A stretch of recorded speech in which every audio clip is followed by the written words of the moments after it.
ಇನ್ನು ಮತ್ತೊಂದು ಭೀಕರ ಕೊಲೆಯ ಘಟನೆ ಇದು. ಬೆಂಗಳೂರಿನಲ್ಲಿ ನಡೆದಂತಹ ಘಟನೆ. ಬ್ಯಾಟ್ನಿಂದ ಹೊಡೆದು ಪಿಜಿ ಮಾಲೀಕನನ್ನ ಕೊಲೆ ಮಾಡಿದ್ದಾರೆ. ಕಾರಣ ಏನು ಅಂತಂದ್ರೆ, ಪಿಜಿ ಮುಂದೆ ಡ್ರಿಂಕ್ಸ್ ಮಾಡಬೇಡಿ ಅಂತ ಆ ಮಾಲೀಕ ಹೇಳ್ತಾರೆ. ಅಷ್ಟಕ್ಕೆ ಕೆರಳದಂಥವರು ಮಾಲೀಕನನ್ನ ಕೊಲೆ ಮಾಡಿದ್ದಾರೆ. ರಾಮಮೂರ್ತಿ ನಗರ OMBR ಲೇಔಟ್ನಲ್ಲಿ ನಡೆದಂತಹ ಘಟನೆ. ಪಿಜಿ ಮಾಲೀಕ 41 ವರ್ಷದ ಮಾಧವ್ ಕೊಲೆಯಾದಂತಹ ವ್ಯಕ್ತಿ. CMR ಕಾಲೇಜಿನ ಮುಂಭಾಗದಲ್ಲಿ ಪಿಜಿ ನಡೆಸ್ತಾ ಇರ್ತಾರೆ ಮಾಧವ್. ನಿನ್ನೆ ರಾತ್ರಿ ಪಿಜಿ ಮುಂದೆ ಡ್ರಿಂಕ್ಸ್ ಮಾಡ್ತಾ ಇರ್ತಾರೆ ಇಬ್ರು ಯುವಕರು. ಇಲ್ಲೆಲ್ಲ ಡ್ರಿಂಕ್ಸ್ ಮಾಡಬೇಡಿ, ಎದ್ದು ಹೋಗಿ ಅಂತ ಹೇಳಿ ಬುದ್ಧಿ ಮಾತು ಹೇಳಿದ್ದಕ್ಕೆ ಗಲಾಟೆ ಆಗುತ್ತೆ.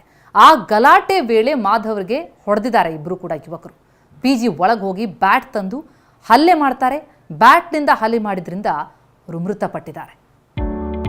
Hotel Management with AI. Join IIHM, International Institute of Hotel Management. ಏನು ಹೇಳೋ ಹಾಗೆ ಇಲ್ಲ. ಬುದ್ಧಿ ಮಾತು ಹೇಳಿದ್ರೆ ಕೊಲೆ ಮಾಡೋದಕ್ಕೆ ಬರ್ತಾರೆ ಅಂತಂದರೆ ಎಂತಹ ಮನಸ್ಥಿತಿ ನೋಡಿ. ಪಿಜಿ ಮುಂದೆ ಡ್ರಿಂಕ್ಸ್ ಮಾಡಬೇಡಿ ಅಂತ ಹೇಳಿ ಬುದ್ಧಿ ಹೇಳಿದ್ದಾರೆ. ಎದ್ದು ಹೋಗಿ ಅಂತ ಹೇಳಿದ್ದಕ್ಕೆ ಗಲಾಟೆ ಮಾಡಿದಂತಹ ಈ ಕಿಡಿಗೇಡಿಗಳು ಈ ಕುಕೃತ್ಯವನ್ನು ಎಸಗಿದ್ದಾರೆ. ಕಮ್ಮನಹಳ್ಳಿಯ ಡಾನ್ ಬ್ರೈಡ್ಸ್, ಜೀವನಹಳ್ಳಿ ರಾಕೇಶ್ ಈಗ ಈ ಕೃತ್ಯ ಎಸಗಿದವರು ಬಂಧನಕ್ಕೊಳಗಾಗಿದ್ದಾರೆ. ರಾಮಮೂರ್ತಿ ನಗರ ಪೊಲೀಸರಿಂದ ಈ ಆರೋಪಿಗಳ ಅರೆಸ್ಟ್ ಆಗಿದೆ. 41 ವರ್ಷದ ಮಾಧವ್ ಕೊಲೆಯಾದಂತಹ ವ್ಯಕ್ತಿ. ಕೊಲೆ ಮಾಡಿದಂತಹ ಕಿರಾತಕರ ಫೋಟೋ ಕೂಡ ಗಮನಿಸ್ತಾ ಇದ್ದೀವಿ.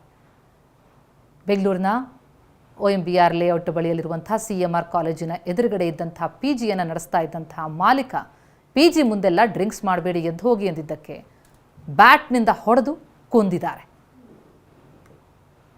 ಕುಡಿದ ಮತ್ತಲ್ಲಿ ಏನು ಮಾಡ್ತಿದ್ದೀವಿ ಅನ್ನುವಂಥ ಅರಿವು ಇಲ್ಲದೆ ಕೊಲೆಯಂತಹ ಕುಕೃತ್ಯ ಎಸಗಿದ್ದಾರೆ ಈ ಕಿರಾತಕರು.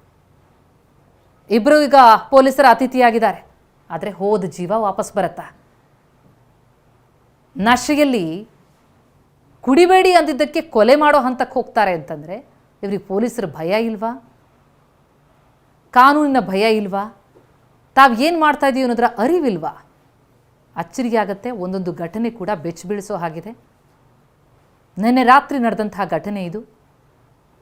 ಮಾಧವ್ ಕೊಲೆಯಾದಂತಹ ವ್ಯಕ್ತಿ, ಕೊಲೆ ಮಾಡಿದಂತಹ ಕಿರಾತಕರು ಇಬ್ಬರ ಫೋಟೋ ಕೂಡ ಗಮನಿಸ್ತಾ ಇದ್ದೀವಿ. ಇಬ್ಬರು ಈಗ ಪೊಲೀಸರ ಬಲೆಗೆ ಸಿಕ್ಕಿಬಿದ್ದಿದ್ದಾರೆ. ಕಮ್ಮನಹಳ್ಳಿಯ ಡಾನ್ ಬ್ರೈಡ್ಸ್ ಮತ್ತು ಜೀವನಹಳ್ಳಿಯ ರಾಕೇಶ್ ಪಿಜಿ ಮಾಲೀಕನನ್ನು ಕೊಂದಂತಹ ಪಾಪಿಗಳು ಬ್ಯಾಟ್ನಿಂದ ಹೊಡೆದಿದ್ದಾರೆ. ಆ ಹೊಡೆತಕ್ಕೆ ಮಾಧವ್ ಮೃತಪಟ್ಟಿದ್ದಾರೆ. ರಾಮಮೂರ್ತಿ ನಗರ ಬಳಿಯ OMBR ಲೇಔಟ್ನಲ್ಲಿ ನಡೆದಂತಹ ದಾರುಣ ಘಟನೆ ಇದು.